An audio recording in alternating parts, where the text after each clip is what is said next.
Hey everyone, I'm Peter Stories here to guide you today. If you use this video to drift off to sleep, please tap like, hit subscribe, and drop a comment telling me where you're watching from and what time it is there. Now settle in, get cozy, and let yourself relax.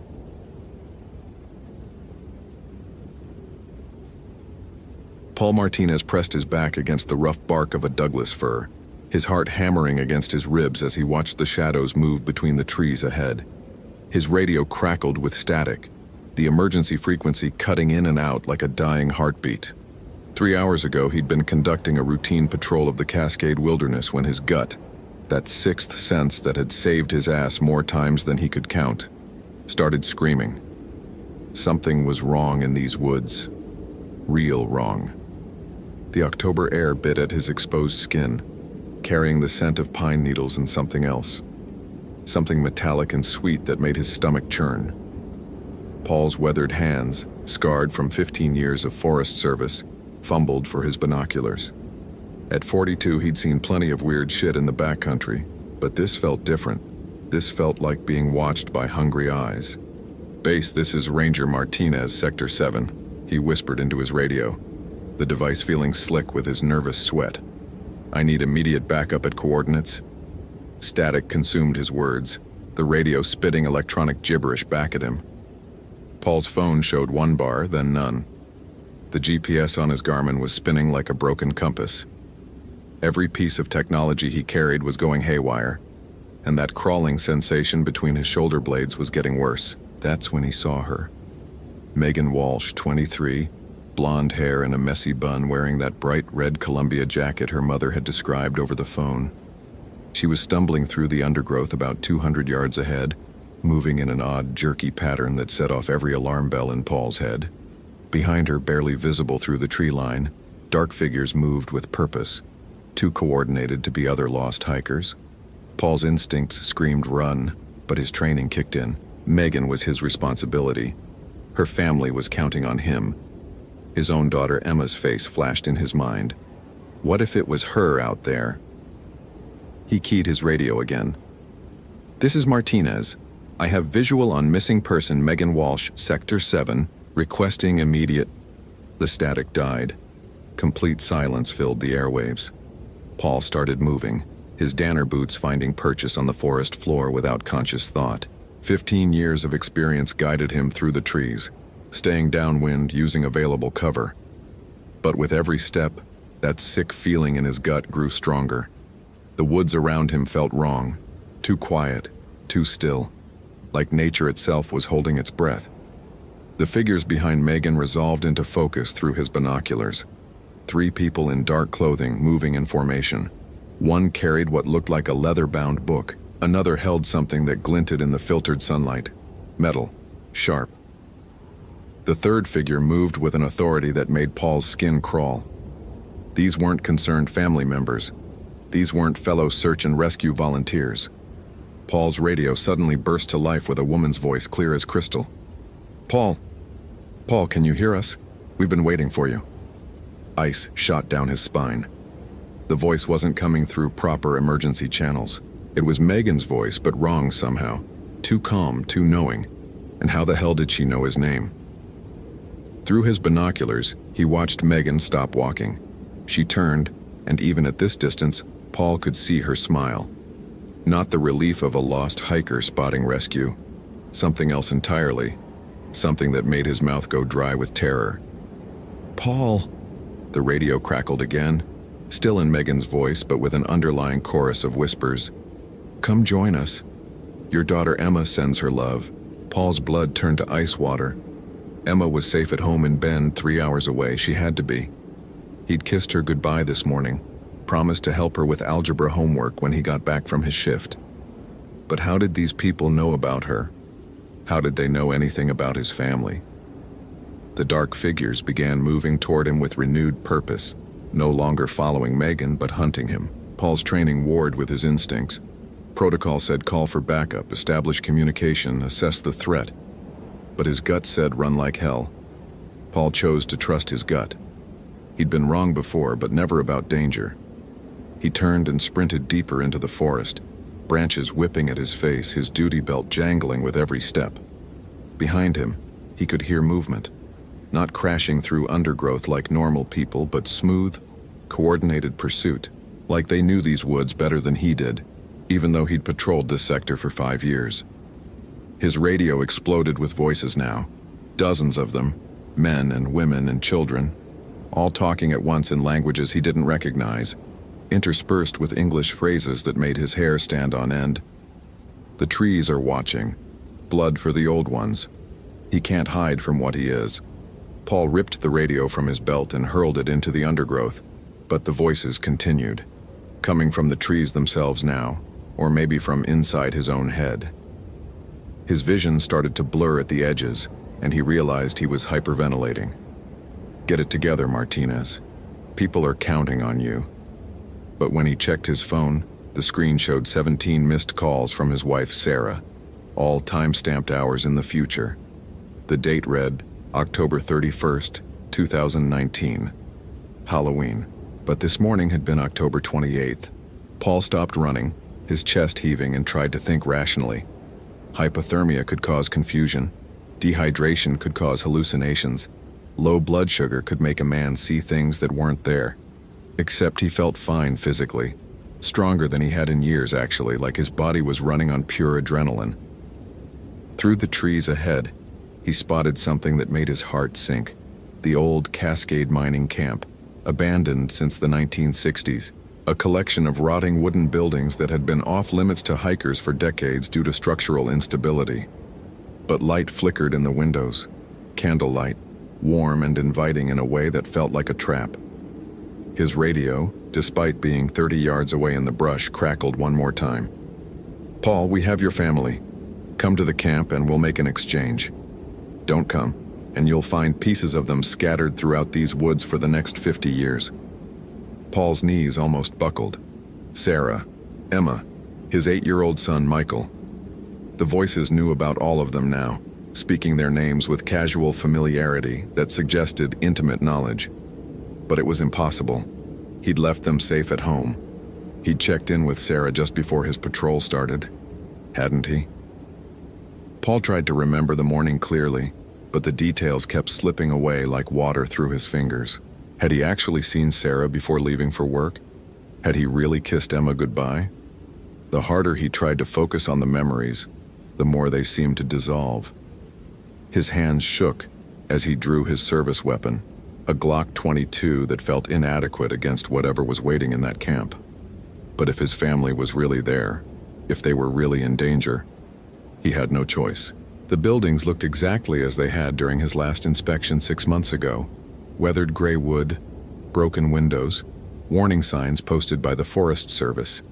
But warm light spilled from every opening, and smoke rose from chimneys that should have been cold for decades. Paul's approach was textbook, cover to cover, weapon ready, constantly scanning for threats. But the closer he got, the more his vision seemed to shift and waver. Sometimes the buildings looked abandoned and rotting. Sometimes they looked newly constructed, painted bright white, with clean glass in the windows and well-maintained walkways. Sometimes they looked like his own house. Through the main building's window, Paul saw them.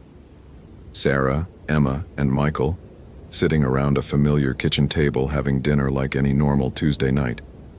They looked perfectly fine, healthy, happy, safe. Sarah was laughing at something Michael had said. Emma was showing off a drawing she'd made at school. Paul's relief was so intense it nearly brought him to his knees. Whatever game these people were playing, whatever they wanted from him, his family was okay. But as he watched, Sarah looked up from her plate and smiled directly at him through the window. Her mouth opened and Megan's voice came out. "Hello, Paul. We've been waiting for you to come home." Emma and Michael turned in unison, their faces blank and expressionless, their eyes reflecting the candlelight like animal eyes in headlights. When they smiled, their teeth were too sharp, too numerous, filling their mouths like rows of broken glass. Paul stumbled backward, his rational mind finally snapping under the pressure. This wasn't real. It couldn't be real. But the weight of his Glock in his hand was real. The cold bite of October air was real. The sound of his own heartbeat thundering in his ears was real. What the hell was happening to him? If this story is giving you chills, follow for more supernatural horror. What would you do in Paul's situation? Comment below. Behind him, he heard footsteps, slow, measured, deliberate. Paul spun around to find the three dark figures from earlier standing at the edge of the clearing. Up close, he could see they were wearing what looked like old Forest Service uniforms, but wrong somehow. Patches that didn't match, badges that weren't regulation, insignia from departments that didn't exist. The leader, a woman with graying hair and eyes that seemed too dark for her pale face, held up a leather-bound book.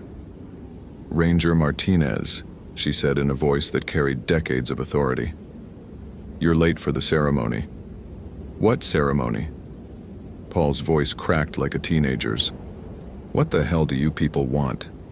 "What we've always wanted," she replied calmly. "What your predecessors gave us willingly. The Watchers in the Pines require sacrifice, Paul. They require blood freely given by those who guard the forest. It's been the arrangement for over a century." Paul's mind reeled. "You're insane. I don't know what kind of cult bullshit this is, but look at your badge, Paul." Against his better judgment, Paul glanced down at his chest. The familiar Forest Service shield was there, but the text beneath it was wrong. Instead of U.S. Forest Service, it read, "Pine Grove Forest, Esther 1892. Below that, in smaller text, "In service to the Watchers." "That's impossible," Paul whispered. "I've worked for the Forest Service for 15 years. I know my own badge." "Have you?" The woman's smile was patient, almost motherly. "Or have you been working for us all along? Tell me, Paul, when did you first start feeling like you didn't quite belong in the normal world? When did you first realize you could sense things others couldn't?" Paul's knees went weak. He had always been different. Even as a kid, he'd known when storms were coming hours before the weather turned. He could find lost pets, sense when avalanche conditions were building, feel the presence of wildlife long before he saw or heard them. His fellow rangers called it experience, intuition, natural talent. But what if it was something else? "The Watchers chose you long ago, Paul," the woman continued. "They've been guiding your steps, shaping your life, preparing you for this moment. Every person you've saved, every life you've protected, it was all to bring you here to this choice." Paul shook his head violently. No, that's not. I have a family, I have a real life. Do you?" The second figure spoke for the first time, a man with Paul's own voice. "Check your phone, Paul. Check your contacts." With trembling fingers, Paul pulled out his iPhone. His contact list was nearly empty, just 3 entries. Base station, emergency services, and the Watchers. No Sarah, no family, no friends, no life outside the forest. His photo gallery showed only pictures of trees, trails, and wildlife. No family vacation shots, no birthday parties, no Christmas mornings, just endless forest scenes stretching back through years of phone upgrades. "This isn't real," Paul said, but his voice sounded hollow even to himself. "You're doing something to my phone, some kind of hacking or—" "Paul." The third figure stepped forward, and Paul's heart nearly stopped. It was himself, an exact duplicate, wearing the same uniform, carrying the same equipment. But this version of Paul looked older, wearier, with eyes that held knowledge Paul didn't want to possess. "I've been you," his doppelganger said quietly. "I've stood where you're standing, felt what you're feeling. The confusion, the terror, the desperate need to believe in a normal life that never really existed. But the Watchers need a forest guardian, Paul. They need someone who can sense danger, who can protect their domain, who can guide the chosen ones to their destiny." "Like Megan?" Paul's voice was barely a whisper. "Like Megan. Like dozens of others over the years. The forest requires sacrifice, Paul. Blood and fear and life force to maintain the balance between worlds. And you've been our recruiter all along." Images flashed through Paul's mind, memories that felt real but impossible. Standing in this same clearing dozens of times before, watching as hikers and campers walked into the abandoned buildings and never came out. Guiding search parties away from the right paths, filing reports that omitted crucial details, always finding logical explanations for the unexplained disappearances. "Every missing person case you've worked," the woman said gently. "Every search that came up empty, every family that never got closure, you were protecting us. You were serving the Watchers." Paul's radio, somehow back on his belt despite him throwing it away, crackled with his own voice. "Base, this is Martinez.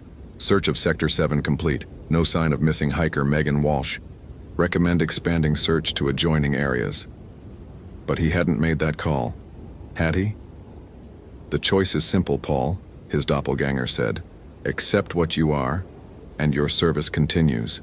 Your purpose remains clear, your existence meaningful. Refuse, and..." He gestured toward the buildings. "Take a closer look at your family." Paul approached the window again, dreading what he might see. Sarah, Emma, and Michael were still there, still smiling their two sharp smiles. But now he could see through them, translucent, flickering like projections or mirages. As he watched, they began to fade, their edges dissolving into the candlelight. "They were never real," the woman explained. "Beautiful constructs, born from your deepest desires for normalcy. The Watchers gave you the dream of a family to ease the loneliness of your true purpose. But dreams must end, Paul." Paul felt something break inside his chest, not his heart, but something deeper. The last vestiges of the man he thought he was crumbled away, leaving only truth in their wake. He was a creature of the forest now, and always had been. The uniform, the badge, the authority, all real, but serving masters older and darker than any government agency. "What happens to Megan?" he asked. "What always happens," his doppelganger replied. "The Watchers feed, the forest is strengthened, and the balance is maintained. Some serve by protecting, others serve by providing. Megan's service will be remembered." Paul looked one last time at the fading specters of his imaginary family. Emma's image flickered and smiled, mouthing words he couldn't hear but somehow understood. "It's okay, Daddy. You're exactly who you're supposed to be." When Paul turned back to face the three figures, his expression had changed. The terror was gone, replaced by something like resignation, something like relief. The weight of pretending to be human was lifted from his shoulders at last. "What do I need to do?" he asked. The woman smiled and handed him the leather-bound book. "Same thing you've always done, Paul. Guard the forest, guide the chosen ones, serve the Watchers. Your shift starts now." Paul opened the book to the first page. Written in his own handwriting were hundreds of names.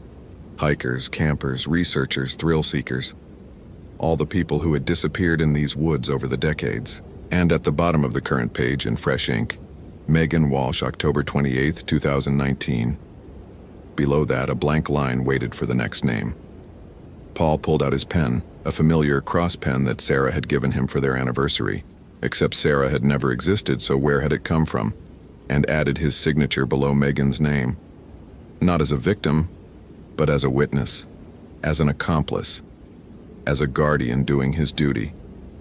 His radio crackled to life. "All units, this is base. Missing hiker Megan Walsh, last seen in Sector 7. Ranger Martinez is coordinating search efforts.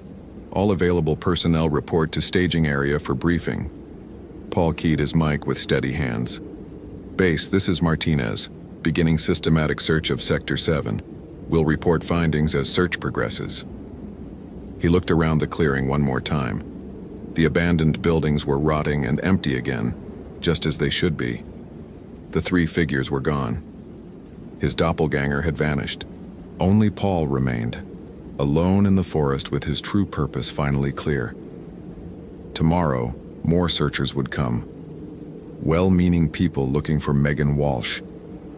Paul would guide them through the proper motions, file the appropriate reports, and ultimately lead them away from any real answers. Because that was his job. That was what he'd always done. That was what he was. As Paul walked back through the darkening forest toward his truck, something moved in his peripheral vision. When he turned to look, he saw them. Dozens of pale figures standing motionless among the trees. watching him with dark, ancient eyes. The Watchers, his employers, his true family. Paul nodded respectfully and continued walking. Behind him, the sounds of the forest gradually returned. Birds calling, wind rustling through branches, the normal soundtrack of wilderness life. But underneath it all, barely audible, was something else. Voices whispering in languages older than human civilization, speaking words of approval and welcome. When Paul reached his truck, he paused to look at himself in the side mirror. Same face, same uniform, same badge. But his eyes were different now, darker, older, holding knowledge that no human should possess. He looked like someone who had been on duty for much longer than 15 years. Paul started the engine and began the drive back to the ranger station, where he would file his initial report on the search for Megan Walsh. A search that would continue for days, involve dozens of volunteers, and ultimately find nothing, just like all the others. The radio chattered with updates from other units, coordinates being checked, areas being cleared. Normal Forest Service activity on a normal October evening. Paul drove through it all with the calm efficiency of someone who had done this job for a very long time. In his rearview mirror, the forest watched him go. And somewhere in those depths, the Watchers fed, and the ancient compact between human and inhuman remained unbroken. Paul Martinez, Ranger, U.S. Forest Service. Paul Martinez, Guardian, Servants of the Watchers. Same man, same duty. Different understanding. The road stretched ahead, leading back to his real life. His station, his reports, his purpose. Behind him, the forest kept its secrets, as forests always had, as forests always would. Some things were older than truth. Some duties were older than law. Some watchers were older than time. And Paul had work to do. Holy hell, that was intense. Did that ending blow your mind? Like if you want more terrifying forest ranger stories. Follow for daily supernatural horror, and comment your theory about what really happened to Megan. I read every single one.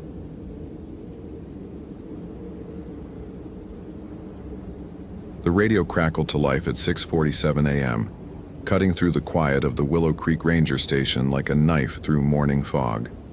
Robert Martinez set down his coffee mug, still steaming with the cheap station brew, and reached for the handset with the practiced efficiency of a man who'd been answering emergency calls for 12 years, though his colleagues still treated him like the college boy who'd shown up with a forestry degree and too many theories.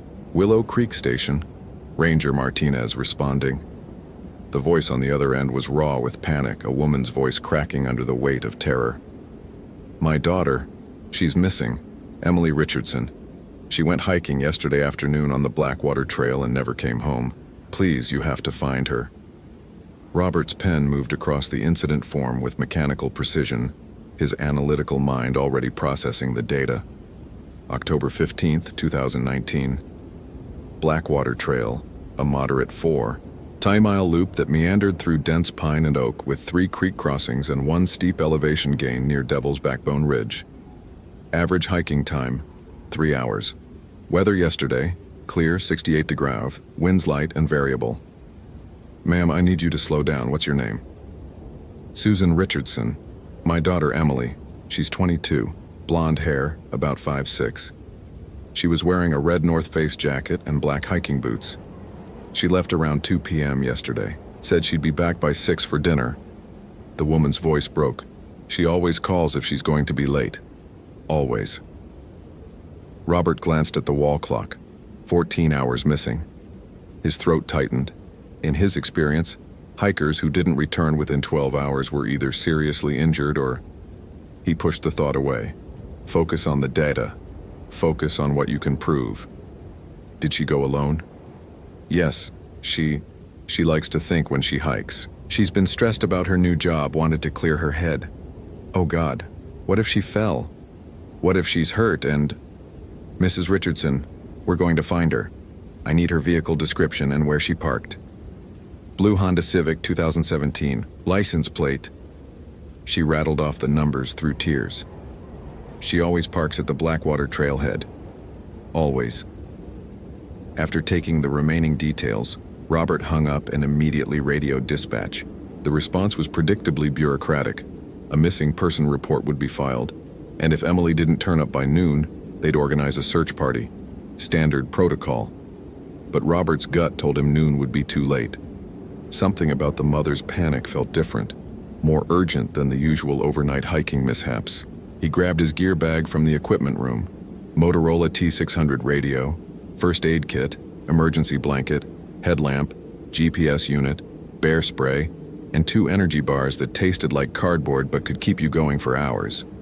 His hands moved through the familiar routine while his mind worked the problem. Blackwater Trail wasn't particularly dangerous. A few steep sections, some loose rock, but nothing that should stop an experienced hiker. Emily's mother had mentioned she hiked regularly.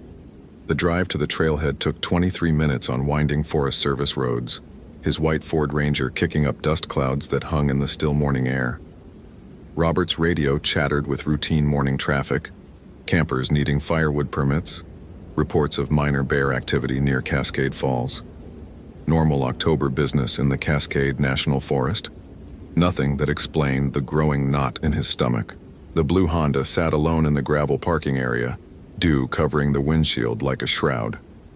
Robert pulled on his latex gloves, a habit his colleagues mocked as CSI bullshit, and approached the vehicle. The doors were locked, nothing visible on the seats except a half-empty water bottle and a phone charger cord.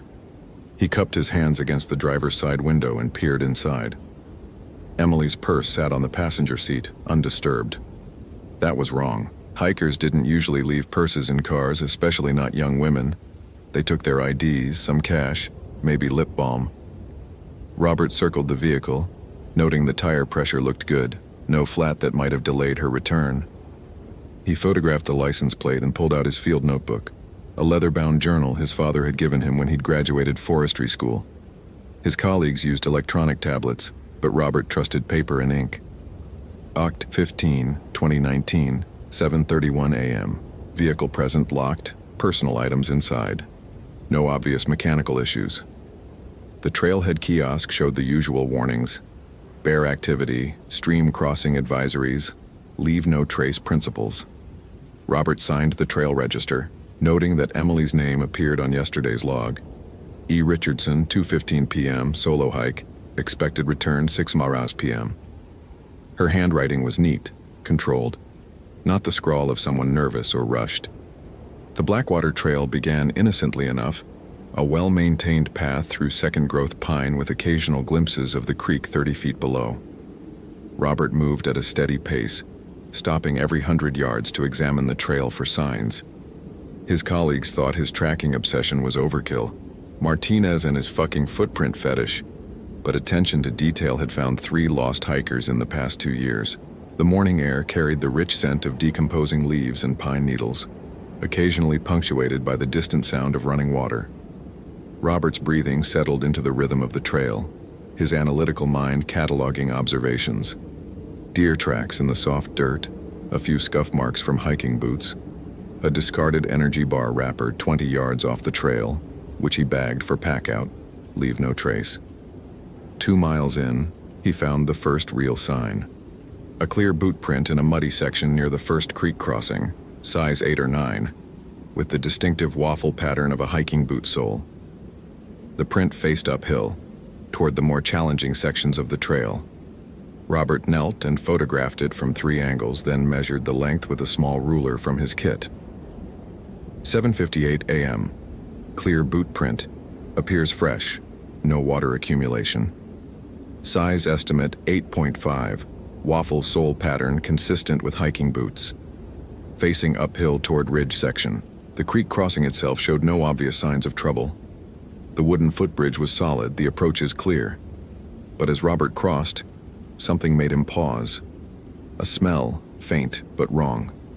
Not the usual forest scents of pine and earth, but something metallic and sharp, like copper pennies. He knelt on the far side of the bridge and inhaled deeply, trying to identify the odor. His forestry training had covered recognizing the signs of injured wildlife. Blood had a distinctive smell that carried on morning air. But this was different. Older, more complex. Standing, Robert felt the first prickle of unease. The forest had gone quiet. No bird calls, no rustling of small animals in the underbrush. Even the creek seemed muted, its usual babble reduced to a whisper. In 12 years of forest work, he'd learned to trust these moments when nature held its breath. They usually meant predator activity, a bear or mountain lion moving through the area. But as he stood listening, the silence felt different, expectant, like the forest itself was watching. Robert shook his head, disgusted with his own imagination. This was exactly the kind of thinking that made his colleagues dismiss him as the weird science guy. Facts, evidence, stick to what you can prove.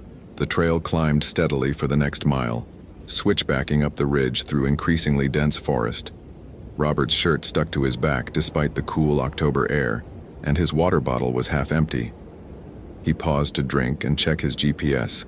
3.1 miles from the trailhead, elevation 4,147 feet.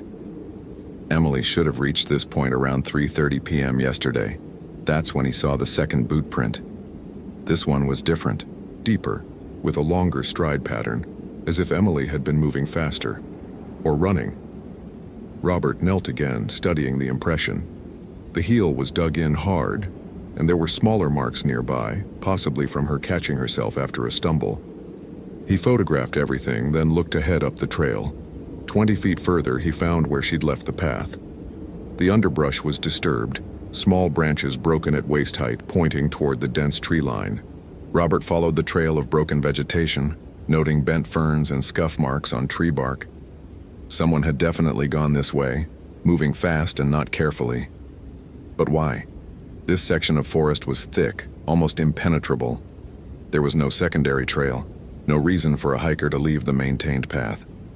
Robert pushed through the undergrowth, thorns catching on his uniform shirt, following the signs of passage. 50 yards into the trees, the trail ended at a small clearing he'd never seen before. Despite hiking this area for over a decade, the space was roughly circular, about 30 feet across, ringed by enormous pine trees that must have been growing for centuries.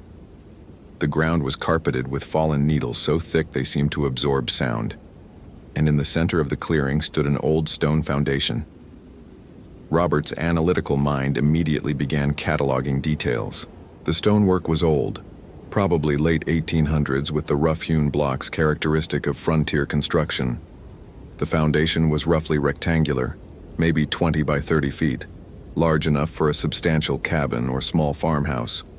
But there were no records of any structures this far from the main trails, no mention in any of the historical surveys he'd studied. He walked the perimeter, photographing the stonework and making notes. The stones were moss-covered and weathered, but structurally sound. This had been a solid building constructed to last, so why wasn't it on any maps?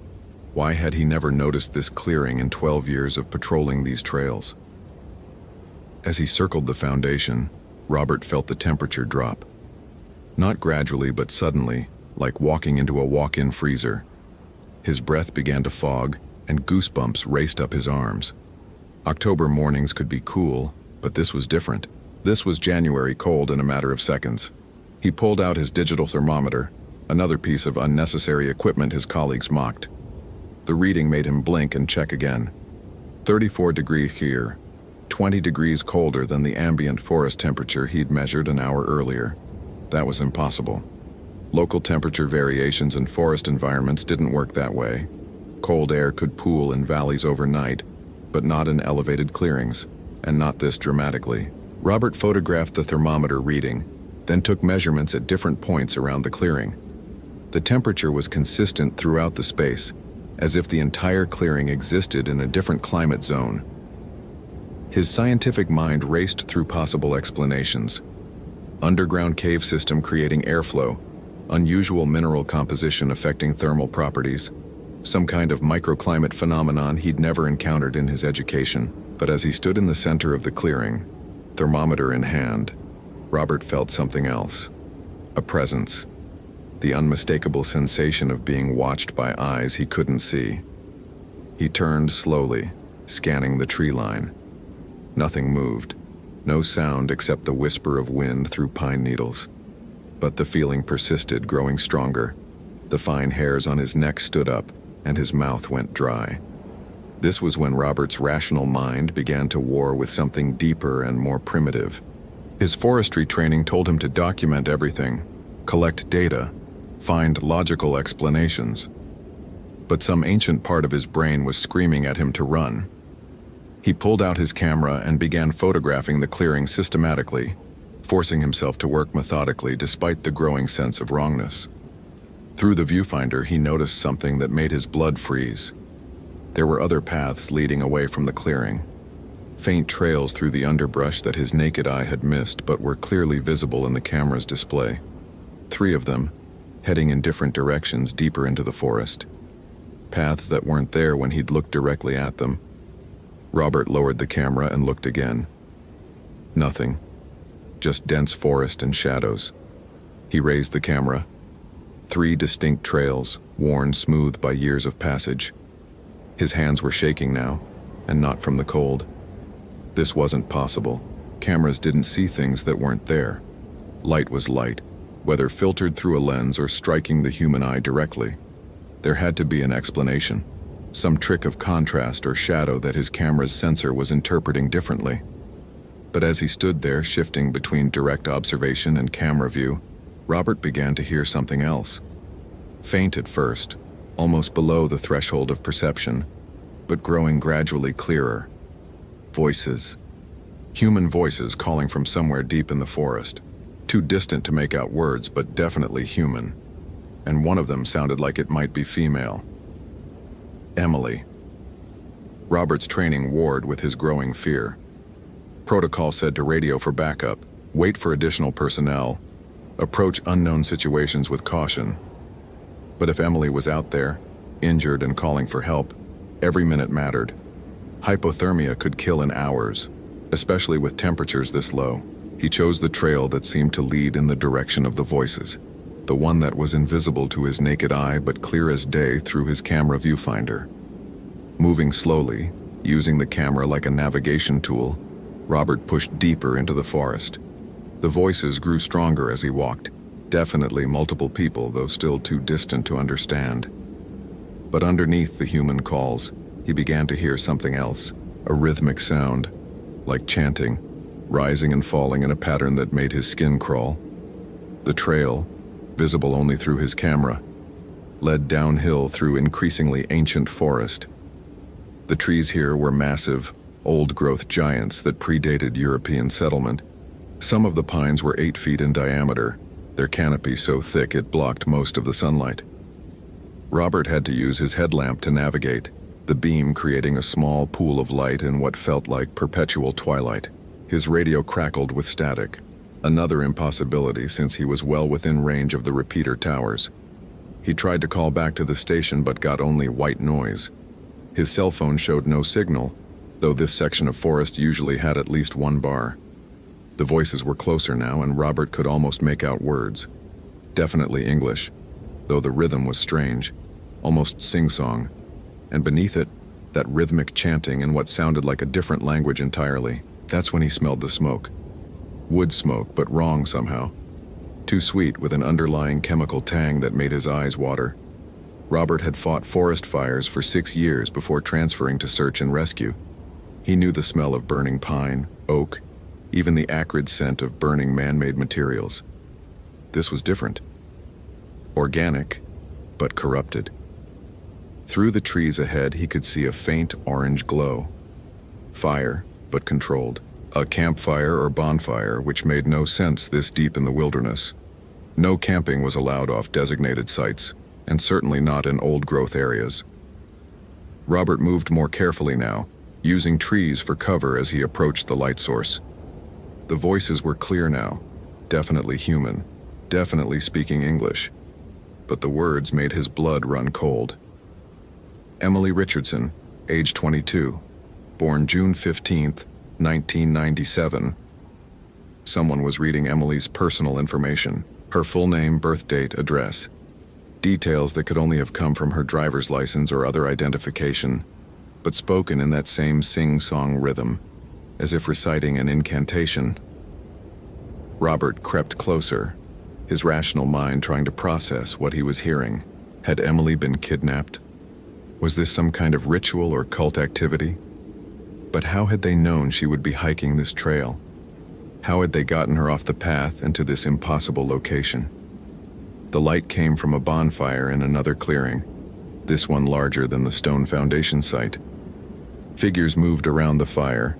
He counted at least 6 people in dark clothing. They stood in a circle, and in the center, tied to a wooden post, was a young woman in a red jacket. Emily. Robert's training kicked in. He needed to radio for backup, establish a perimeter, assess the threat level before attempting any rescue. But his radio was dead, his cell phone useless, and Emily was clearly in immediate danger. He began working his way around the clearing's perimeter, trying to get a better view of the situation. The figures around the fire were chanting now, their voices rising and falling in unison. In the firelight, Robert could see their faces were painted or tattooed with symbols he didn't recognize, geometric patterns that seemed to shift and writhe in the dancing light. Emily appeared unconscious, her head hanging forward, but she was breathing. Robert could see her chest rising and falling, alive, for now. One of the chanting figures stepped forward, raising something in their hands. A knife, the blade catching firelight like liquid amber. Robert's heart hammered against his ribs as he realized what he was witnessing. Some kind of sacrificial ritual. Every instinct screamed at him to attack, to rush the clearing and try to save Emily before they could hurt her. But 6 against 1 was suicide, especially when he had no idea what weapons they might have. And there was something else stopping him, something his rational mind refused to acknowledge. The symbols on their faces were moving, not shifting in the firelight but actually moving, flowing across their skin like living tattoos, changing shape and configuration as he watched. And their eyes reflected the firelight like an animal's, glowing with an inner light that wasn't entirely human. Robert closed his eyes hard and opened them again, hoping to clear his vision. But the impossible sight remained. Whatever these people were, they weren't entirely normal. The figure with the knife began speaking, their voice carrying clearly across the clearing. But the language wasn't English anymore. It was something older, harsher, with consonant sounds that seemed to catch in the throat. And as they spoke, the temperature around Robert dropped even further. His breath came in thick clouds and frost began forming on the nearby vegetation. That's when Emily raised her head. But it wasn't Emily. The face that looked up at the knife-wielding figure was Emily's, but the expression wasn't human. The features were right. The blonde hair, the bone structure, the general shape. But the intelligence behind the eyes was alien, predatory, ancient. And when she smiled, her teeth were too sharp. Robert's worldview shattered like glass. Everything he'd built his life on, scientific observation, rational analysis, evidence-based conclusions, crumbled in an instant, because what he was seeing couldn't exist in the world he understood, couldn't be real in a universe governed by natural laws. But it was real. He was seeing it, breathing the frigid air it created, feeling the wrongness of it in every nerve. The thing wearing Emily's face spoke then in the same harsh language as the cultists, but its voice was wrong too. Multiple voices speaking in unison, as if several people were using Emily's throat at once. The cultists stepped back, some of them falling to their knees. Whatever they had been trying to summon, it wasn't going according to plan. The thing they'd bound to the post was supposed to be a victim, not this. One of the cultists screamed, a high, terrible sound that echoed through the forest. The not Emily turned toward the sound, and Robert saw its face in profile. Still Emily's features, but the skin was too pale, almost translucent, and underneath something dark moved beneath the surface like veins filled with black blood. The screaming cultist collapsed, writhing on the ground. Where the not Emily's gaze had touched him, his painted symbols began to smoke and burn. The smell was the same sweet chemical scent Robert had noticed earlier, burning human flesh. Robert's body finally unfroze, pure terror overriding his paralysis. He stumbled backward through the underbrush, no longer caring about stealth. Behind him, more screams echoed through the forest as whatever Emily had become turned its attention to the rest of the cultists. But as he ran, crashing through branches and thorns, Robert heard something that stopped his heart. Emily's voice, but speaking in perfect normal English. Robert Martinez, Cascade Forest Service, badge number 4471. It knew his name, his badge number, personal information that Emily Richardson had never possessed. Robert ran harder, his lungs burning in the frigid air. Behind him, the screaming had stopped, replaced by something worse. Laughter. Multiple voices laughing in harmony, but with nothing human in the sound. He burst from the forest back onto the main trail, his GPS unit showing he was somehow 3 miles from where he'd entered the trees. Impossible. He hadn't walked that far, but the familiar landmarks were there. The second creek crossing, the switchback section leading back toward the trailhead. Robert stumbled down the trail, his rational mind trying to process what he'd witnessed. Mass hallucination? Some kind of psychological break brought on by stress and isolation? But the GPS coordinates were real. His photographs were real. The scratches on his arms from the thorns were real. And deep in the forest behind him, something that looked like Emily Richardson was still laughing. His radio crackled back to life as he reached the first creek crossing.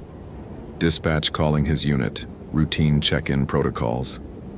Robert stared at the handset, trying to figure out what to report. That he'd found a missing hiker possessed by some kind of demonic entity. That cultists in the Cascade National Forest were conducting human sacrifices. Unit 12, respond please. You're 1020? Robert keyed the mic with shaking fingers. Unit 12, approximately 2 miles south of Blackwater Trailhead. Continuing search for missing hiker. What else could he say? Who would believe him? He made it back to the parking lot in record time, his white Ford Ranger sitting exactly where he'd left it. Emily's blue Honda was still there too, still locked, still normal, as if nothing had happened. But as Robert approached his vehicle, he noticed something that made his knees weak. Fresh footprints in the gravel. Size 8 hiking boots with a waffle sole pattern, leading away from Emily's Honda toward the tree line. Except these prints were wrong. They were too deep, as if made by someone impossibly heavy, and they glowed faintly in the morning sunlight like phosphorescent algae. Robert followed the glowing trail with his eyes, watching it disappear into the forest on the opposite side of the parking area. In the direction of the main highway, toward town. He pulled out his cell phone with trembling fingers and dialed the Richardson residence. It rang 3 times before a familiar voice answered. Hello? Mrs. Richardson? This is Ranger Martinez. I wanted to let you know. Emily just called in. She's fine. Spent the night with friends. Forgot to charge her phone. She's on her way home now. The lie came easily, automatically, because what was the alternative? Tell a grieving mother that her daughter had been possessed by something inhuman and was now walking toward town with glowing footprints. Oh, thank God.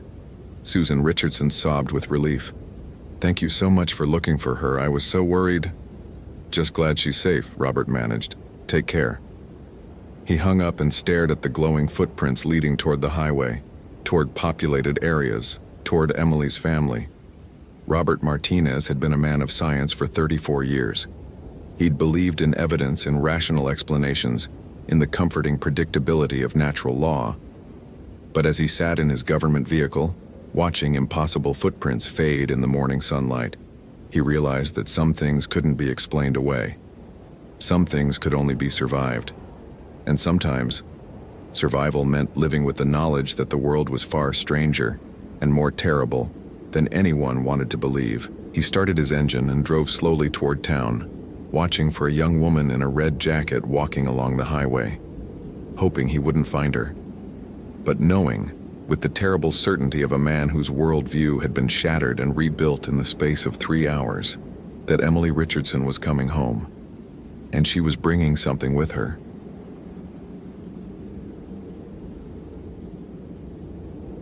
The coffee was still warm in Robert Chen's hands when his radio crackled to life at 6:47 a.m., shattering the peaceful morning routine he'd been savoring with his wife Maya and 7-year-old daughter Lily.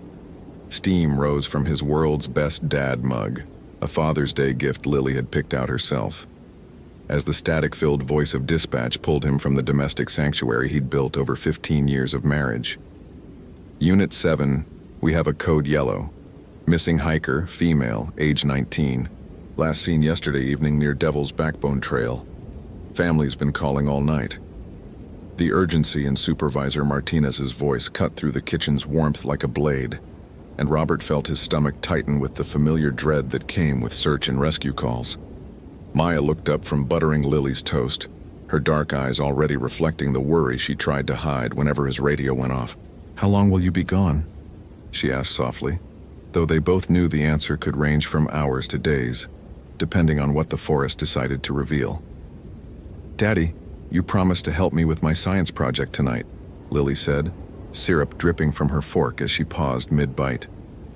The autumn light streaming through their kitchen window caught the highlights in her black hair, the same color as Robert's, though hers still held the silk of childhood where his was beginning to show gray at the temples. Robert knelt beside his daughter's chair, the weight of his duty belt familiar against his hip. "I'll be back before bedtime, sweetheart. That's a promise." He kissed the top of her head, breathing in the scent of her strawberry shampoo, committing the moment to memory the way he always did before heading into the unknown depths of Olympic National Forest. The missing girl's name was Brittany Morrison, 19 years old, a sophomore at University of Washington who'd driven up from Seattle for what her roommate described as a spiritual retreat weekend. She'd been staying at Pine Ridge Campground, planning to spend 3 days hiking alone and finding herself among the old-growth cedars and Douglas firs that had stood sentinel in these mountains for centuries. Robert's GPS showed her last known location as mile marker 3.2 on Devil's Backbone Trail, where her car, a red 2015 Honda Civic with a faded Coexist bumper sticker, sat abandoned in the gravel pullout. Her parents, driving up from Portland through the night, had called the ranger station 17 times since midnight, their voices growing more desperate with each unanswered ring. The October air bit at Robert's cheeks as he climbed out of his F-150 at the trailhead, his breath visible in the 42-degree morning. His boots, Danner hiking boots he'd owned for 8 years, resoled twice, crunched on frost-brittle leaves as he shouldered his pack. 60 pounds of emergency gear, first aid kit, rope, emergency blanket, water purification tablets, and the Garmin GPS that had guided him through countless searches over his 12 years as a forest ranger. "Brittany," he called, his voice echoing off the granite cliffs that gave Devil's Backbone its name. The forest absorbed his shout like a hungry mouth, giving nothing back but the whisper of wind through pine needles and the distant cry of a Steller's jay. The trail wound upward through a cathedral of trees, their trunks disappearing into morning mist that clung to the mountainside like cobwebs. Robert's radio crackled with updates from other search teams. Rangers Patterson and Williams were covering the eastern slopes, while the volunteer SR unit from Port Angeles was working the river valleys to the south. But something about this search felt different, a wrongness that settled in Robert's gut like ice water. At mile marker 2.8, he found Brittany's first piece of gear, a blue North Face water bottle lying beside the trail, its contents still half full. Robert bagged it according to protocol, photographing its position with his department-issued camera before continuing upward. The discovery should have felt encouraging, a breadcrumb leading toward the missing girl, but instead it amplified the sense that something in these woods was fundamentally off. If this story is giving you chills, follow for more supernatural horror. What would you do in Robert's situation? Comment below.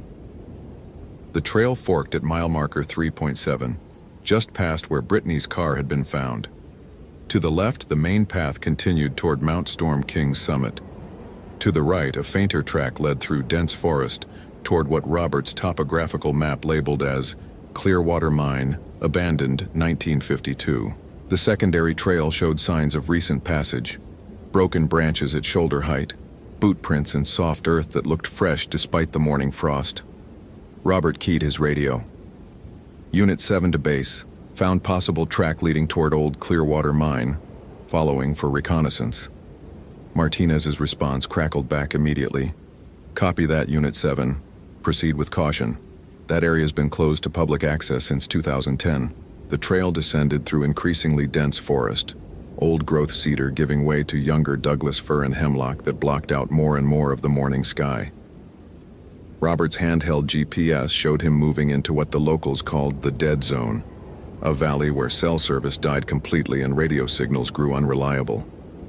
He'd been through this area before, always with a partner, always with a sense that they were walking through a place that didn't welcome human presence. 20 minutes down the secondary trail, Robert found Brittany's hiking boots. They sat side by side on a moss-covered log, laces still tied, as if she'd simply decided to walk barefoot through the October forest. Robert's heart hammered against his ribs as he photographed the boots from multiple angles, noting the wear patterns on the soles and the University of Washington Huskies keychain attached to the left boot's top eyelet. These weren't boots that had fallen off during a struggle or a fall. They'd been removed deliberately, carefully, and left as a message. "Brittany Morrison!" Robert shouted, his voice hoarse with growing desperation. "If you can hear me, call out. Your parents are looking for you." The forest swallowed his words completely, not even bothering to return an echo. The abandoned Clearwater mine emerged from the forest like a wound in the earth. What had once been a thriving copper extraction operation in the 1940s now lay scattered across a small clearing. Rusted machinery, collapsed wooden structures, and the dark mouth of the mine shaft itself, sealed with a heavy steel grate that bore warnings in multiple languages about toxic gases and unstable tunnels. But it was the other structures that made Robert's skin crawl. Someone, or something, had built additions to the original mine buildings using materials scavenged from the forest. Crude shelters constructed from cedar branches, aluminum sheeting, and tattered blue tarps created a makeshift compound that looked like it had grown organically from the decay of the original mining operation. The smell hit him first. A mixture of human waste, rotting food, and something else, something sweet and cloying that reminded him of flowers left too long in a closed room. Robert drew his service weapon, a Glock 22 he'd carried for 5 years but never fired outside of quarterly qualifications, and approached the largest structure. His radio had gone completely silent, not even static, as if the batteries had died despite showing full charge when he'd left the trailhead. "Hello?" he called softly, not wanting to alert potential inhabitants, but desperate to find any trace of Brittany Morrison. "Brittany, are you here?" The door to the main shack hung open on improvised hinges, revealing an interior that defied comprehension. The walls were covered with symbols carved into the wood, not random graffiti, but deliberate markings that formed patterns Robert's rational mind refused to process. Candles melted into bizarre shapes covered every surface. Their wax pooled and hardened into formations that looked almost organic, like bone or tissue. And everywhere, photographs, hundreds of them, tacked to the walls in overlapping layers. But these weren't normal photographs. They showed the forest itself, the same locations Robert had hiked through countless times, but wrong somehow. Trees bent at impossible angles, shadows falling in directions that defied the sun's position, and in many of the images, human figures that seemed to fade in and out of focus, as if the camera couldn't quite capture their true form. Robert's hands shook as he examined the photos more closely. Several showed the exact trail he'd followed to reach this place, but in the images, the path led not to the mine, but to structures that weren't there, or weren't there yet. Buildings that looked like they'd been constructed from human bones, clearings filled with standing stones that definitely weren't part of Olympic National Forest's geography. In the corner of the shack, Brittany's backpack sat unopened. Robert approached it like a bomb that might detonate, his heart hammering so hard he could feel his pulse in his temples. The pack, a red REI hiking backpack that matched the description given by Brittany's roommate, contained everything a responsible hiker would carry. Extra clothes, first aid kit, water purification tablets, trail mix, and a journal filled with entries about finding peace in nature and escaping the stress of college life. The final entry, dated yesterday, made Robert's blood freeze. Found the most amazing place about 2 miles off Devil's Backbone. Looks like an old mine, but there are other structures here too, almost like someone's been living here for years. The energy is incredible. I can feel something ancient and powerful in this place. Going to spend the night here and really connect with whatever spirits inhabit this land. Robert's radio suddenly burst to life with Martinez's voice. "All units, we have the Morrison family arriving at base camp. They're demanding updates on search progress. Unit 7, what's your status?" "Unit 7 to base," Robert replied, his voice barely steady. "Found subject's backpack at abandoned Clearwater mine. Requesting immediate backup and crime scene unit. This location shows signs of long-term habitation by unknown individuals." The response was buried and static, as if something was actively interfering with radio transmission. Robert caught fragments. "Copy that. Sending backup. ETA unknown. Be careful."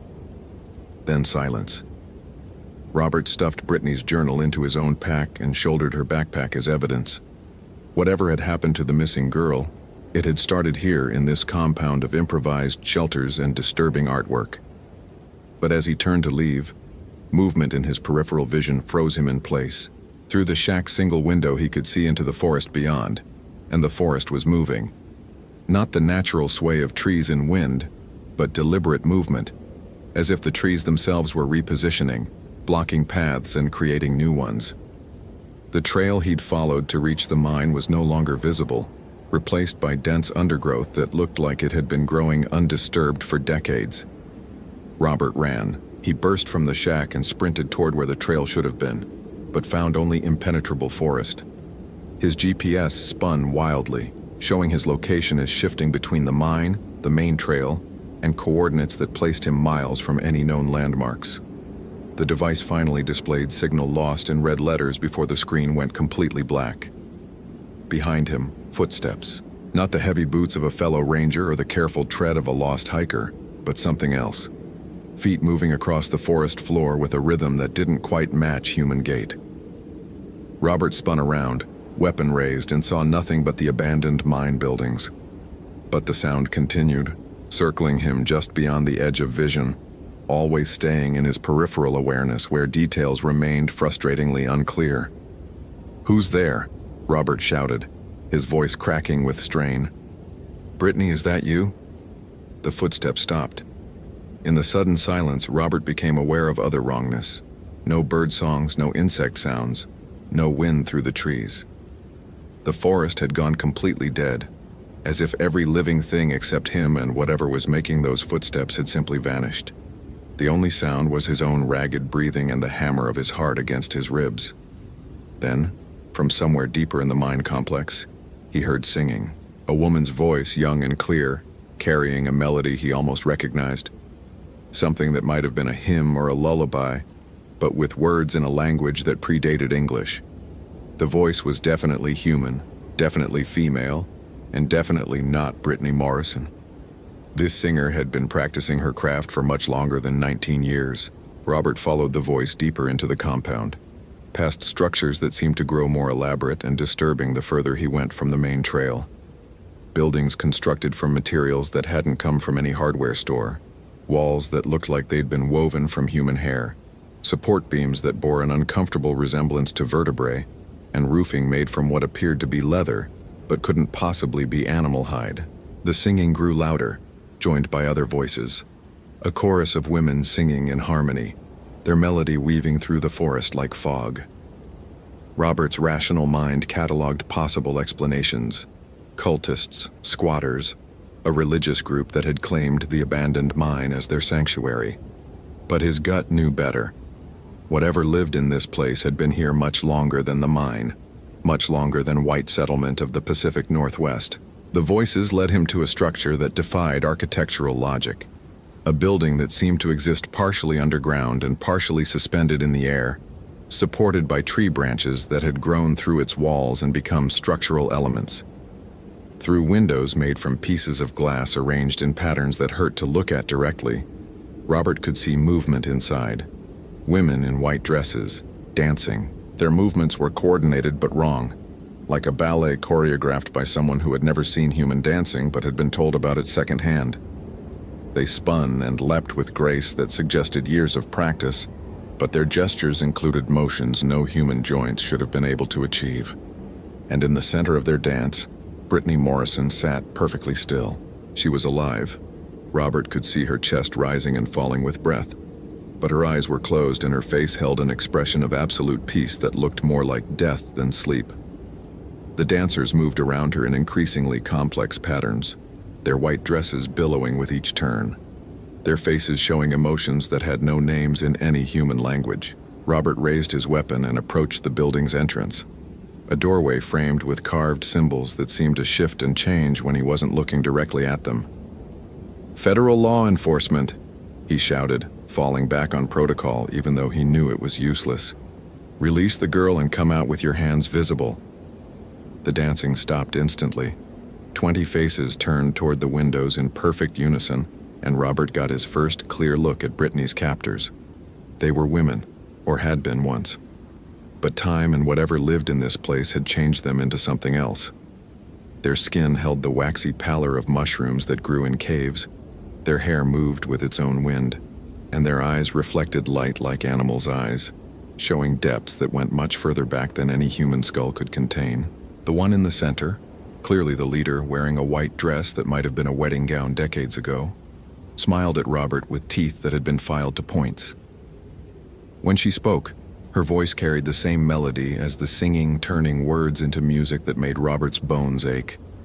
"You've come for the girl," she said, her accent suggesting origins in no earthly region. "But she came to us willingly, seeking the spirits of this place. We have given her what she sought, communion with forces older than your civilization's memory." "Let her go," Robert said, surprised by the steadiness of his own voice. Behind the rifle sight, he could see Brittany more clearly now.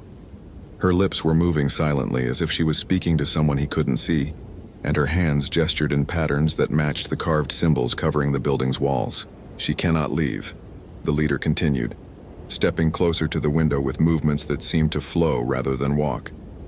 "She has drunk from our well, eaten of our bread, learned our songs. She belongs to this place now, as we all do." Robert's radio suddenly exploded with static, then cleared to reveal Maya's voice. Rob, can you hear me? Lily's science project is ready to show you.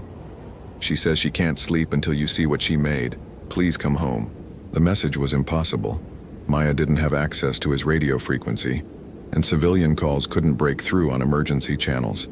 But her voice was absolutely clear, absolutely real, speaking words that tugged at his heart like fishing hooks. "That's not real," he said aloud, as much to convince himself as to address the woman in white. "My wife can't reach me on this frequency." "Reality," the woman replied, "is more flexible in places where the barriers have grown thin. Your family calls to you across the void, but the girl has already answered our call. Which voice will you choose to follow?" Behind her, the other dancers began moving again, their white dresses creating patterns that hypnotized and confused. Robert found his weapon wavering, his attention drifting between Brittany's still form and the impossible beauty of the dance surrounding her.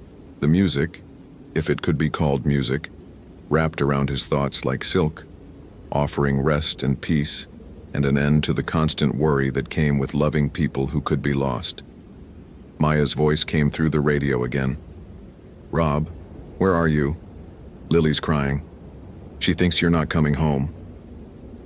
Robert closed his eyes, gripping his weapon tighter, and thought about the promises he'd made. The promise to Lily that he'd be home for bedtime. The promise to Maya that he'd always find his way back to their kitchen table. The promise to Brittany's parents that he'd bring their daughter home safely. When he opened his eyes, the dancers had moved closer to the windows, their faces now pressed against the glass like pale flowers blooming in a greenhouse. Their expressions showed hunger, not for food, but for something much more essential. They wanted his attention, his belief, his willingness to accept their version of reality over the one he'd built with his family. "Brittany," Robert called, ignoring the supernatural women and focusing on the still figure in the center of their circle. "Brittany Morrison, can you hear me? Your parents are looking for you. They drove all night to find you." For the first time since he'd spotted her, Brittany's eyes opened. They were her own eyes, brown, young, frightened, not the reflective depths of her captors. She looked around the circle of dancers with growing confusion, as if she was waking from a dream she couldn't quite remember. When her gaze found Robert through the window, relief flooded her features. "Help me," she whispered, her voice barely audible but carrying clearly through the glass. I can't remember how I got here. They kept singing and I just wanted to listen."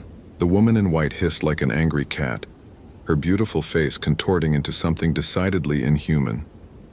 "She has heard our songs, learned our dances, shared our feast. The claiming has been completed. You cannot undo what has been bound by ancient law."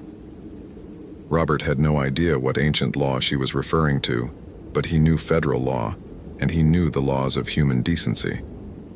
"I'm taking her home," he said, moving toward the building's entrance. "Stand aside." The dancers blocked his path, their white dresses billowing as they formed a wall of fabric and flesh between him and Brittany. Up close, Robert could see details that his mind had refused to process from a distance. Their dresses were made from material that moved and pulsed like skin. Their hair contained threads of what looked like spider silk, and their jewelry was crafted from small bones arranged in patterns that suggested mathematical precision rather than human aesthetics. "You would challenge us for one girl?" the leader asked, her voice now containing harmonics that made Robert's teeth ache. "We have been guardians of this place since before your people came to these mountains. We have taken only what was offered freely, harmed only those who sought to harm us. Will you break this peace for one confused child?" "Yes," Robert said without hesitation. Behind the supernatural women, Brittany was struggling to stand, her movements unsteady as if she was fighting against invisible restraints. "That's what I do. That's what I promised her parents. That's what I promised my own family. I bring people home." The woman in white studied him for a long moment, her head tilted at an angle that suggested neck bones arranged differently than human anatomy. Finally, she smiled, an expression that held no warmth but carried grudging respect. "Very well," she said. "But know that challenges issued in this place carry consequences beyond your understanding. If you would claim the girl, you must prove your worth according to the old ways." The forest around the compound began to change. Trees that had stood for centuries twisted into new configurations, their trunks bending like rubber to create a maze of living walls. The ground beneath Robert's feet shifted and flowed, paths appearing and disappearing as the landscape rearranged itself according to rules that had nothing to do with geology or physics. "Find your way to the heart of our domain," the woman commanded, her voice now echoing from multiple directions as the other dancers faded into the shifting forest. "Retrieve the girl if you can, but know that many have accepted this challenge, and none have returned to tell of what they found." Robert found himself standing alone in a corridor of twisted trees, his radio dead, his GPS useless, with only his service weapon and the knowledge that somewhere in this supernatural maze, Brittany Morrison was waiting for rescue. Behind him, the compound had vanished completely, replaced by forest that looked like it had never known human presence. Maya's voice whispered through the trees. "Rob, please come home. We need you." Lily's voice joined her mother's. "Daddy, where are you? I made something special for you." But from ahead, deeper in the maze, came Brittany's voice. "Help me, please. I remember now. I remember what they want to do." Robert chose forward, following the sound of a frightened girl's voice deeper into a forest that had stopped obeying natural laws. Each step took him further from the familiar world of radio protocols and topographical maps, further into a place where love and duty were the only navigation tools that mattered. The maze seemed to read his thoughts, creating obstacles designed specifically to break his resolve. Paths that led to clearings where holographic projections showed Maya and Lily in danger, calling for his help from home. Sounds of his daughter crying echoed from false trails, while his wife's voice pleaded with him to abandon the search and return to his family. But Robert had spent 12 years in search and rescue, 12 years learning to distinguish between genuine distress calls and the false echoes that mountains and forests could create. The voices calling him away from Brittany held the hollow quality of recordings, while her pleas for help carried the raw desperation of someone genuinely in terror. He followed that desperation through passages that defied three-dimensional geometry, past trees that whispered in languages predating human speech, over streams that flowed uphill and under rock formations that existed in too many dimensions simultaneously. His watch had stopped working hours ago, his sense of direction was completely lost, and his water bottle was nearly empty. But he could still hear Brittany calling for help. The heart of the domain turned out to be a clearing that contained no structures at all. Just a circle of ancient trees surrounding a pool of water so perfectly still, it might have been black glass.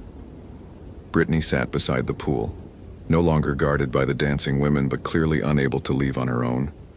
Her feet were submerged in the dark water, and with each passing moment, more of her seemed to fade, as if the pool was slowly erasing her from reality.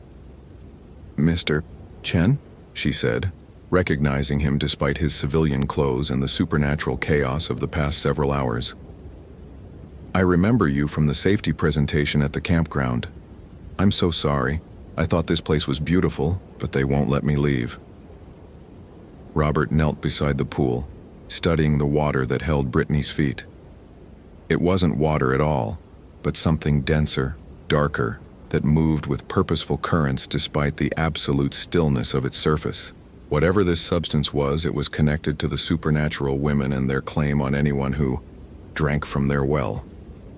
"Can you lift your feet out?" Robert asked, though he suspected the answer would be no. "I've been trying for hours," Brittany said, tears streaming down her face. "Every time I pull, it gets harder, and I can feel myself forgetting things. My parents' faces, my friends' names, why I wanted to leave college. It's like I'm disappearing from the inside out." Robert had no training for supernatural rescue operations, no protocols for extracting victims from otherworldly substances. But he had rope, and he had determination, and he had made promises to people who were counting on him. "I'm going to pull you out," he said, uncoiling the climbing rope from his pack. "It might hurt, but I need you to help me as much as you can." He fashioned a harness around Brittany's torso and braced himself against the nearest tree. The first pull felt like trying to lift a car, not because Brittany was heavy, but because the pool actively resisted his efforts, the dark substance gripping her feet like living quicksand. "Think about your parents," Robert said, straining against the rope. "Think about why you came to college, what you want to do with your life. Don't let this place take those memories." Brittany closed her eyes and pulled with everything she had, fighting against the pool's supernatural suction. With a sound like tearing fabric, her left foot came free, then her right, and suddenly they were both falling backward, as the resistance vanished completely. The pool began to boil. Dark tendrils rose from its surface like angry snakes, reaching for Brittany with obvious intent. Robert grabbed her hand and ran, crashing through the circle of ancient trees as the clearing erupted behind them, with sounds that had no name in any human language. The maze was collapsing, paths disappearing even as they ran through them, the supernatural architecture unraveling without the pool's power to maintain it. Robert's GPS suddenly came back online, showing their position as rapidly moving toward the main trail, though he couldn't see any familiar landmarks through the chaos of falling trees and shifting ground. They emerged onto Devil's Backbone Trail, exactly where Brittany's car was parked, gasping and shaking but alive. Robert's radio burst into life with Martinez's voice. "Unit 7, what's your status? We lost your signal for 6 hours. 6 hours. Robert checked his watch and found it working again, showing 4:17 p.m. The entire supernatural encounter, the maze, the pool, the dancing women, had lasted only 6 hours in the real world, though it had felt like days. "Unit 7 to base," Robert replied, his voice hoarse from exertion. "Subject located and recovered. Requesting immediate medical evaluation and transport to hospital. Also requesting crime scene unit for abandoned Clearwater mine.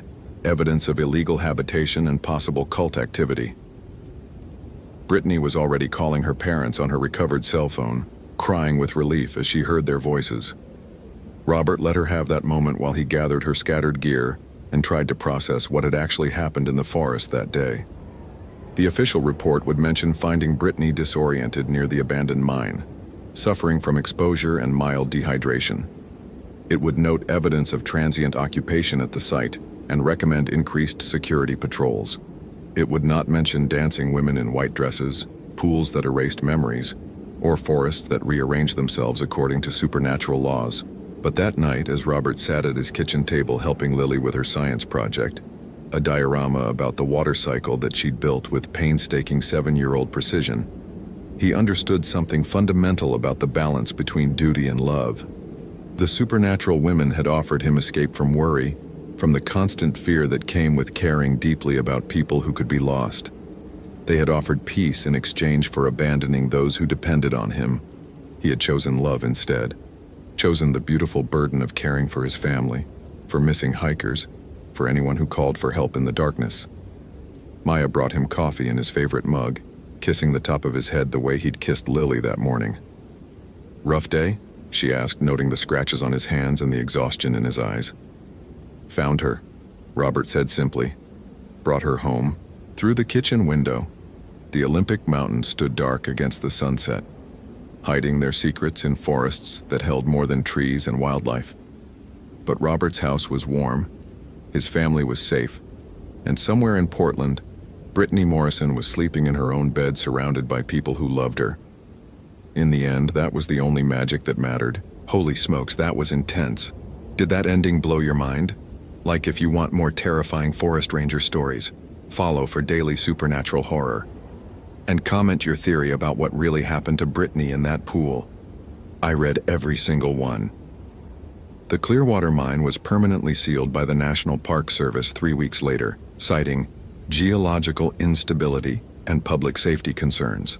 No further disappearances have been reported on Devil's Backbone Trail, though hikers occasionally mention hearing distant singing in languages they don't recognize, and park rangers sometimes find white flowers growing in perfect circles where no flowers should bloom.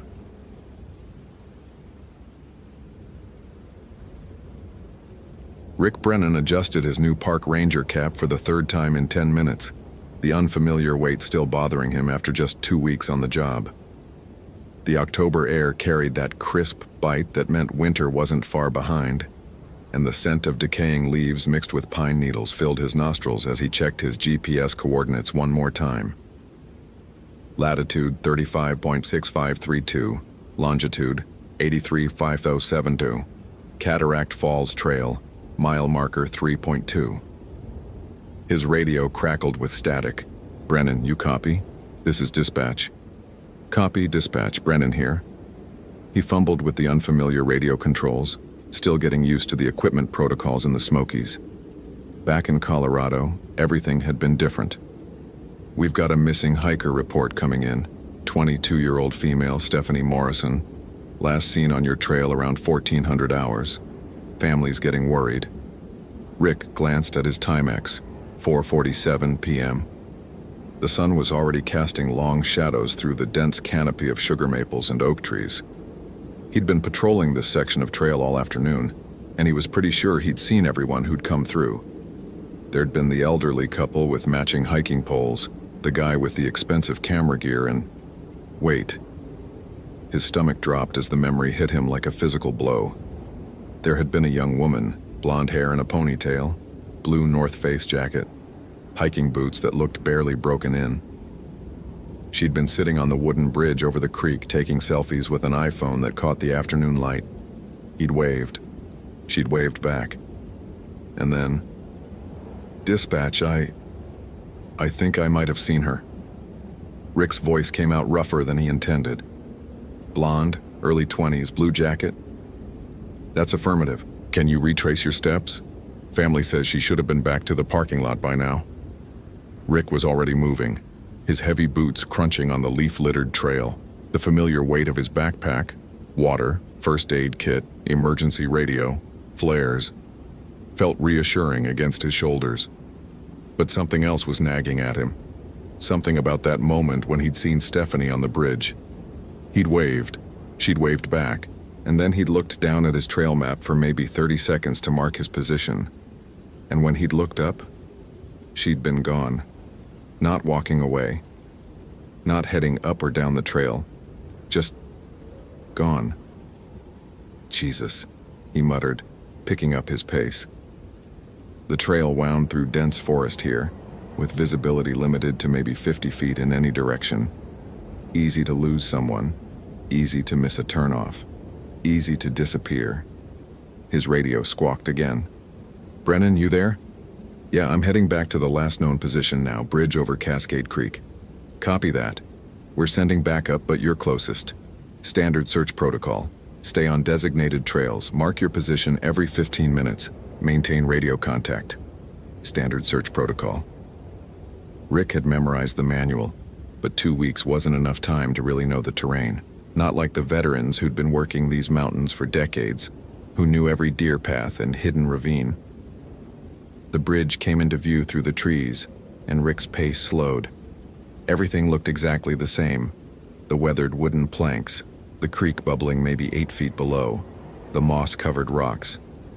But the emptiness felt wrong somehow, like a photograph with something important erased. He keyed his radio. Dispatch, I'm at the bridge. No sign of the missing hiker. Any tracks? Disturbed vegetation? Rick knelt on the wooden planks where he'd seen Stephanie sitting. The wood was dry, no wet spots from someone's wet hiking boots, no scuff marks, no dropped gum wrapper or hair tie that might have indicated someone was here recently. But he'd seen her. He was sure he'd seen her. Negative on obvious signs, he reported, though his voice carried less certainty than his words. I'm going to expand the search area. The trail continued another half-mile to a scenic overlook, then looped back through what the maps called the Whispering Pines section. Rick had never been up there. It wasn't part of his regular patrol route yet. As a newcomer, he was still learning the mountain's geography, still figuring out which trails connected where. His boots found their rhythm on the gradually climbing path. The sound of the creek faded behind him, replaced by the whisper of wind through pine needles and the distant call of a crow. The temperature was dropping fast now that the sun was getting low, and he zipped his Forest Service jacket up to his neck. A twig snapped somewhere to his left. Rick stopped, listening. The forest had that particular quality of sound that experienced rangers learned to read. The difference between wind moving through branches and something large pushing through undergrowth. Hello? He called out. Stephanie? This is Park Service. Movement flickered between the trees, maybe 30 yards off the trail. A flash of blue that could have been a jacket. Rick's pulse quickened. Stephanie Morrison? I'm Ranger Brennan with the Park Service. Your family's looking for you. The blue shape moved again, deeper into the trees, away from him. This was against protocol. Stay on designated trails. But if that was Stephanie, and she was disoriented or injured, Rick pulled out his radio. Dispatch, I think I've got visual on the missing hiker. She's approximately 30 yards west of the Cataract Falls Trail, about a quarter-mile north of Cascade Creek Bridge. I'm going to attempt contact. Brennan, stay on the trail. We've got additional units. The radio cut to static. Rick looked at the display. Full bars, but no signal getting through. He tapped the side of the radio, tried different channels. Nothing but white noise. Great. 2 weeks on the job and his equipment was already failing him. The blue shape was moving farther away. Rick made his decision. He marked his GPS position, pulled out his whistle and gave 3 sharp blasts, the universal signal for need assistance, then pushed into the undergrowth. If this story is giving you chills, follow for more supernatural horror. What would you do in Rick's situation? Comment below. The forest floor was thick with fallen leaves that muffled his footsteps, but also made it impossible to move quietly. Branches caught at his jacket, and spiderwebs stretched across his face as he pushed through areas that clearly hadn't seen human traffic in months. Stephanie, he called again. Please stop. I'm here to help. A voice answered from ahead of him, faint and distorted by the trees. Help, please. Rick's training kicked in. Injured hiker, possible hypothermia or dehydration. He picked up his pace, pushing through a stand of young maples toward the sound. He emerged into a small clearing where the canopy opened up enough to let in the fading daylight. And there she was, blonde ponytail, blue North Face jacket, sitting on a fallen log with her back to him, shoulders shaking like she was crying or shivering. Stephanie? Hey, it's okay. I'm Ranger Brennan. Rick approached slowly, the way he'd been trained. Keep your voice calm. Don't startle someone who might be in shock. Your family's worried about you. Are you hurt? She didn't turn around. Stephanie. Rick walked around the fallen log to face her, and his blood turned to ice water. The face looking back at him wasn't Stephanie Morrison. It was an older woman, maybe 60, with gray hair that definitely hadn't been blonde an hour ago. She was wearing the same blue jacket, but it hung loose on her smaller frame.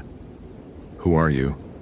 Rick's voice came out as barely a whisper. The woman smiled, and Rick noticed that her teeth were too white, too perfect, like dentures that didn't quite fit right. "I'm Stephanie Morrison," she said in a voice that was definitely not the voice that had called for help. "My family's looking for me." Rick stumbled backward, his hand instinctively going to his radio, but the radio was just static, and his GPS was showing an error message, and the sun seemed to have moved farther than it should have in just a few minutes. "No," he said, shaking his head. "No, that's not. You're not."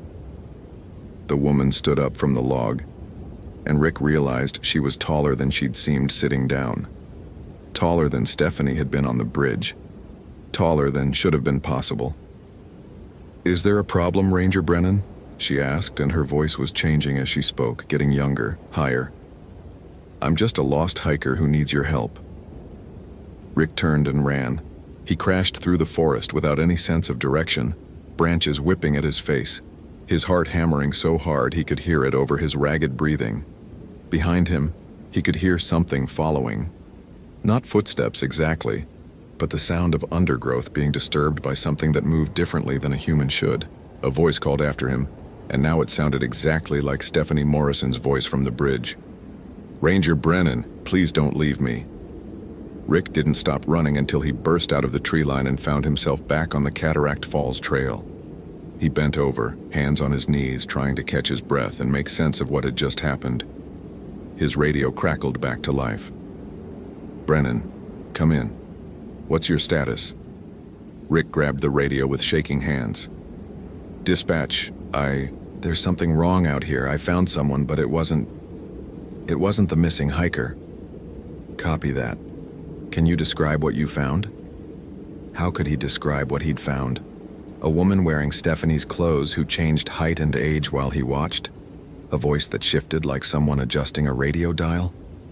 I think someone's playing games out here," he said finally. "Maybe trying to interfere with the search." "Understood. We've got 3 units en route to your position. Stay on the trail and wait for backup." Rick checked his GPS. He was exactly where he'd started, at the bridge over Cascade Creek. According to the timestamp, he'd been in the woods for 11 minutes, but it felt like it had been much longer. The sun was setting fast now, painting the creek water orange and red. In maybe 30 minutes it would be full dark, and searching would become exponentially more dangerous. Footsteps on the trail made him turn around. A man in a Park Service uniform was walking toward him, and Rick felt a flood of relief. Finally, backup. Someone who knew these mountains, who could help him make sense of what was happening. "You Brennan?" the man called out as he approached.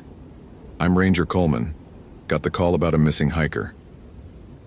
Rick studied the approaching figure. Mid-40s, graying beard, the kind of weathered face that came from decades working outdoors.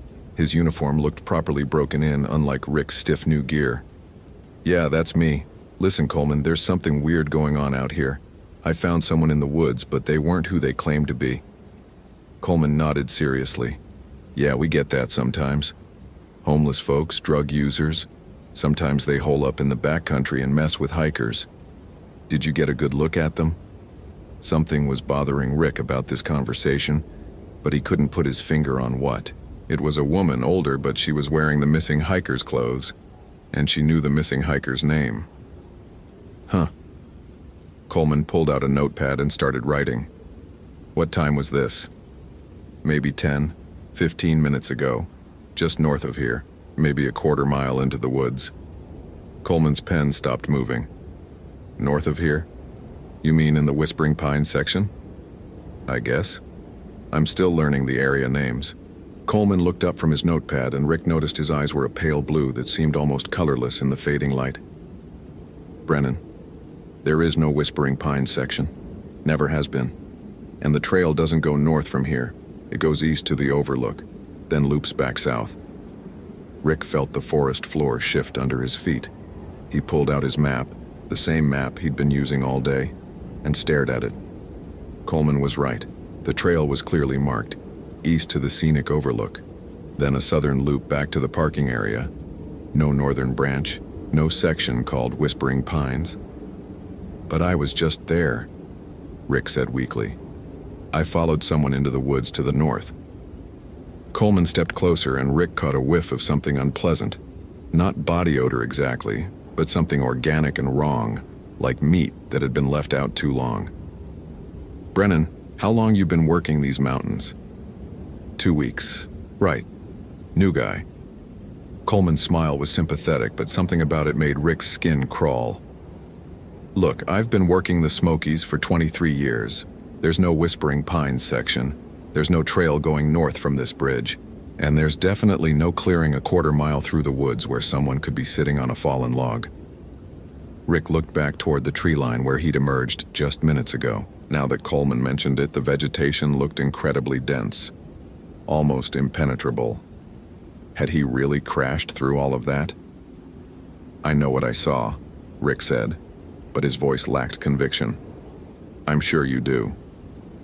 Coleman put a hand on Rick's shoulder, and his grip was too strong, fingers digging in through the fabric of the jacket. These mountains play tricks on people, especially new people who don't know the land yet.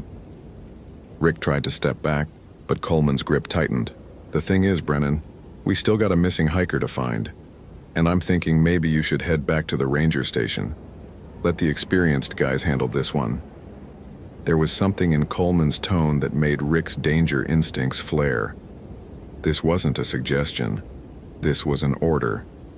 And the hand on his shoulder was making it clear that refusing wasn't an option. I want to help find her, Rick said carefully. It's my responsibility. Coleman's pale eyes seemed to reflect the dying sunlight like an animal's. Your responsibility is to follow orders from senior rangers, and I'm ordering you to head back to base. Rick's radio squawked. All units, this is dispatch. We've got an update on the missing hiker situation. Both men reached for their radios at the same time, but Rick noticed something that made his blood freeze. Coleman's radio was a model that the Park Service had stopped using 5 years ago. Rick knew because he'd specifically asked about the equipment during his training. Dispatch, this is Brennan, Rick said into his radio, keeping his eyes on Coleman. Brennan, we just heard from the Morrison family. Stephanie's not missing. She made it back to her car around 1600 hours and drove home. False alarm. Rick felt like the ground had fallen out from under him. But I saw her, on the bridge, around 1400 hours.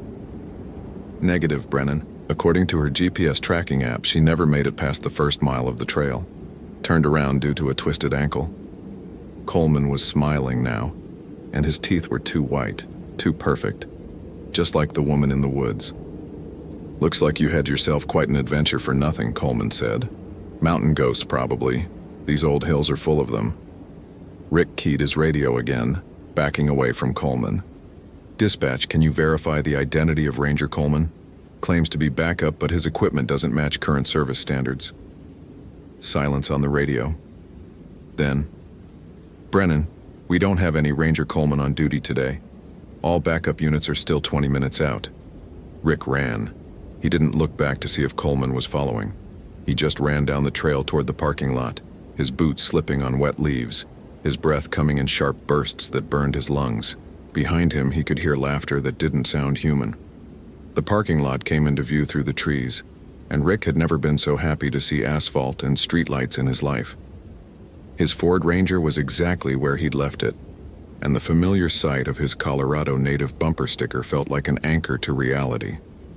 He fumbled with his keys, hands shaking so badly he could barely get them in the ignition. The engine turned over on the third try, and Rick had the truck in reverse before he'd even put on his seatbelt. As he backed out of the parking space, his headlights swept across the trailhead sign. For just a moment, he could have sworn it read, Whispering Pines Trail instead of Cataract Falls Trail. But when he looked again, it was back to normal. Rick drove the winding mountain road back to the ranger station faster than he should have, his hands gripping the steering wheel like it was the only real thing in the world. The radio chatter continued. Other units arriving at the trail, coordinating a search for a missing hiker who apparently had never been missing at all. When he pulled into the station parking lot, his supervisor's truck was already there.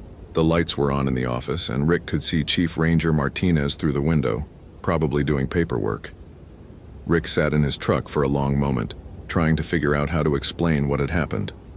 How do you tell your boss that you spent an hour searching for someone who wasn't missing, talking to people who weren't real and finding places that didn't exist?